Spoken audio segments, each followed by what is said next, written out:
Throughout all of human history, families passing down power from generation to generation has been as common as the sun rising in the morning.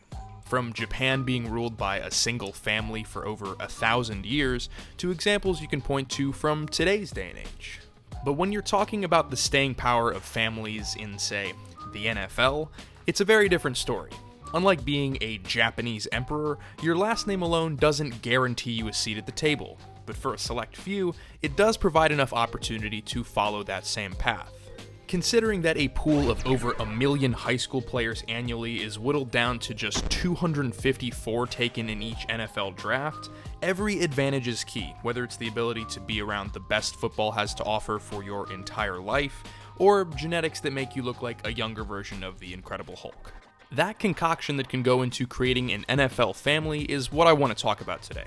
However, before we get into how many elephant-sized human beings can come out of the same household, I would like to take a quick second to thank my undefeated sponsors over at Manscaped. They provide the best men's grooming tools on the market, and today I'm happy to debut with you their newest edition, the Shears 2.0 kit made specifically for your nails. Listen, it's summertime, you're out in the sun, social distancing of course, but I promise you, no one out there wants to see the toenails you've been cultivating for these past couple of months. So please, make it easy on yourself and all of those around you, and pick up a set of these. You get a stainless steel nail file, a pair of clippers, rounded scissors, and tweezers included, and while you're at it, you might as well check out the Perfect Package 3.0 that includes the lawnmower electric trimmer and an arsenal of other products to help keep you at your best. If you are interested in checking out what they've got on offer, head to the link in the description and be sure to use my code SET20 for 20% off, plus free shipping, plus not one, but 2 free gifts. Again, that is code SET20 to get the best in the game when it comes to men's grooming. So a huge thank you again to Manscaped, and now, let's get back to the video. Having proudly passed exactly 1 high school biology class, I'm able to tell you with confidence that when you're attempting to become a modern-day gladiator, having absurd genetics is a pretty good place to start. In fact, there have been over 230 sets of fathers and sons that have played NFL football, with 25 players active today descending from a father that was previously in the league. For brothers that have played at the same time, that jumps to nearly 400, and the number of cousins is way above that. It's not even quantifiable, some of the connections you can make. For instance, Marshawn Lynch and Jamarcus Russell are cousins. The more you know. So it's easy to see how family ties can grant a leg up physically, but compared with the ease of access for family members in any other business, it really only demonstrates how high the barrier to entry in pro football is. An area where nepotism is a lot more easily found in the NFL is on the coaching side of things, where there are examples everywhere you look of coaches' sons having an in to securing an assistant position, and in some cases, even carrying their last name to head coaching jobs of their own. Say for instance, Dave Shula, who scored the role of head coach for the Cincinnati Bengals at age 32, one of the youngest in NFL history, and for reasons you can probably imagine. He would go 19-52 in 5 years before getting the axe, so it is pretty clear that perfect seasons are not hereditary. There are definitely positive examples of family coaching trees as well, but it certainly isn't the rule. With that said, I will admit that the idea of Bill Belichick's son taking the reins from his father and ushering in a new age of darkness does sometimes keep me up at night. Like I said, football's my thing. I remember watching Primetime with Chris Berman back when I lived in Cleveland and just watching highlights, learning. All right, that's enough. That makes me uncomfortable. Whew. All right, where were we? Oh yeah. Anyone with siblings out there knows that rivalry is just a part of everyday life, whether it's having the biggest pile of Legos at age 4 or beating the life out of each other for every year after that. No matter what it is, you're constantly trying to outdo one another, so when you're able to combine that with a couple of, insane athletic gifts, you have the possibility for lightning to strike twice. If you look at the statistics on that in terms of the US population, it's insanely rare, but in a small elite group of athletes like the NFL, there have been some incredible instances of brothers ruling over the league within the same few years of their prime. Just take a look at the identical twins Rondé and Tiki Barber, who combined for 8 Pro Bowl nods and 4 first-team All-Pro nominations in their respective careers, or Shannon and Sterling Sharp, who ranked among the best in their positions when they were in their prime, and likely would have both gone down as all-time greats had Sterling not had his career cut short by injury.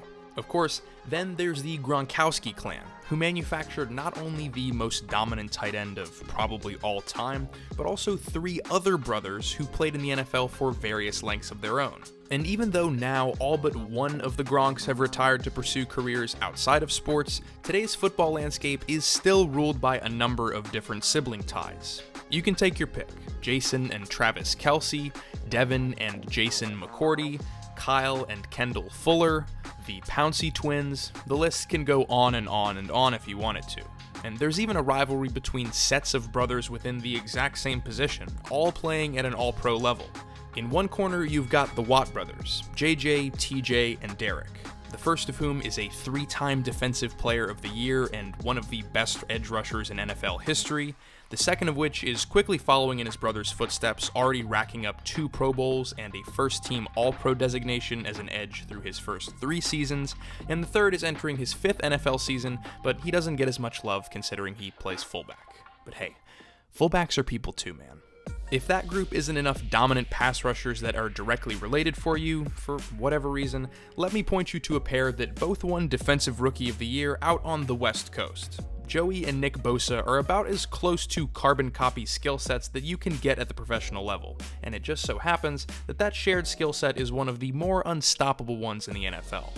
They're both pretty early into their careers, with Joey drafted in 2016 and Nick just drafted in 2019, but they're already well on their way to challenging the Watt brothers for the crown of best duo in the NFL, which is insane that 4 of the most talented edge rushers in the league are from a total of 2 mothers. In many cases, that kind of success doesn't just materialize out of nowhere. For many players that do succeed at the next level, they have a long history of high-level athletes that have paved the road before them, some of which even played in the NFL. For example, John Bosa, the father of Joey and Nick, was a first-round pick back in 1987 with the Miami Dolphins. Coming out of a household that has experience at the highest levels of the sport brings a tremendous advantage in both opportunities and insight into what it takes to not only make an NFL roster, but thrive there. Obviously, it's no guarantee, but for the few that harness those advantages, it provides an opportunity to raise their ceiling far earlier into their career. By far, one of my favorite families on this list are the Colquitts, a clan of punters hailing from Tennessee that have held down 4 punting careers totaling a collective 35 years in pro football. They've got a combined 4 Super Bowl rings, and also my eternal respect for making punting their multi-million-dollar family enterprise. If you expand out to non-punters though, the table can get a little bit bigger, also including the Long family, the Hasselbeck family, and the McCaffreys, all of whom have at least 3 names that made a splash at the next level. Those splashes include incredible achievements like Hall of Fame enshrinement, earning the highest paid deal to a running back in league history, and one of the most classic instances of instant karma of all time. Seattle has won the toss. We won the ball, we're going to score. Oh boy. Hasselbeck was partly right. One of his passes did lead to a score. The pass is picked up. Intercepted. Back the other way. The Green Bay Packers advance. But in the end, no matter what mark is made on the NFL by a particular family, the fact that there is a family in the NFL is mind-boggling in itself. But when historians pen the records of world powers over the ages, certain dynasties stand head and shoulders above the rest, and the same is true for pro football.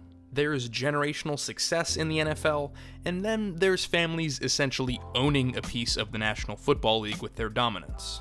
Of course, the first camp that's going to come to mind in that category are the Mannings: Eli, Peyton, and Archie. 5 MVP awards, 2 rings and a Super Bowl MVP, 7 first-team All-Pros, and that's just Peyton's resume. His little brother Eli also happens to have 2 rings and 2 Super Bowl MVPs of his own, also joining Peyton among the top 10 career passing leaders in NFL history. They've been a premier family in football for decades, with Eli's recent retirement this past season finally concluding their reign over the NFL and retiring the league's break glass in case of emergency scenario to stop Tom Brady. Part of what fascinates so many about the Manning clan is how they found so much success, because while I personally am of the opinion that this is what peak male performance looks like, and I'll argue that till I'm on my deathbed, there's many people that for some reason don't seem to agree with me. Instead, it was the intangibles that made them so fun to watch. Eli's ridiculous toughness and durability throughout the years, Peyton's bullying of teams through careful pre-snap checks and reads, and an inherent work ethic instilled by their father Archie to cultivate the best family of quarterbacks football's likely to ever see. Oh, and a little side note, there might not be any Mannings in the NFL right now, but that doesn't mean there always won't be. Especially because the son of Cooper Manning, the third Manning brother, is already looking to be pretty insane. His name is Arch, and by the way, these are his freshman highlights on screen. So not to jinx the poor kid or anything, but he's already got quite the yellow brick road of opportunity ahead of him should he be able to follow it. So with the possibility of a never-ending Manning dynasty fresh in mind, let's go ahead and conclude with a family that has already established a never-ending dynasty in pro football today. They're the only family to have more than 3 players in NFL history from the same lineage, but they don't have 4, they don't have 5, they've got 7. Yeah, whether or not you realize it, the Matthews family kind of owns the NFL. Clay Matthews Sr., Clay Matthews Jr., Clay Matthews III, Casey Matthews, Bruce Matthews, Kevin Matthews, Jake Matthews. It's an achievement that no one is ever likely to get even close to touching. A father that was a first-round draft pick back in 1949, raising 2 sons that both grew up to be first-round draft picks themselves, and then those sons going on to each raise 2 sons of their own that all played NFL football for some span of time. Bruce Matthews was a Swiss Army knife on the offensive line and easily one of the best to ever do it, playing at least 17 games at every single position on the line and never missing a single game through a 19-year career. That statistic itself is the stuff of legend without even mentioning his 6 NFL relatives.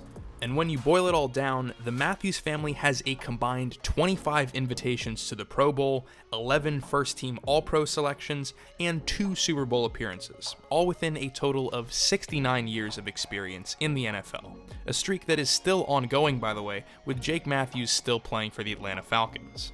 I don't know what kind of Captain America government experiments were run back on Clay Sr. at the start of the dynasty, but it appears that the football gods have certainly selected a favorite bloodline. So in conclusion, even when it comes to families like the Matthews that seem to be ordained by nature to be stars, no player in the NFL gets there by accident. It takes years of blood, sweat, and insane amounts of talent to end up on a single 53-man roster, and countless people have tried and failed to realize that dream. Ultimately though, in a sport where the only real predictors of success are a tenacious work ethic and stellar genetics, well, it certainly doesn't hurt to have half of that equation solved for you decades in advance.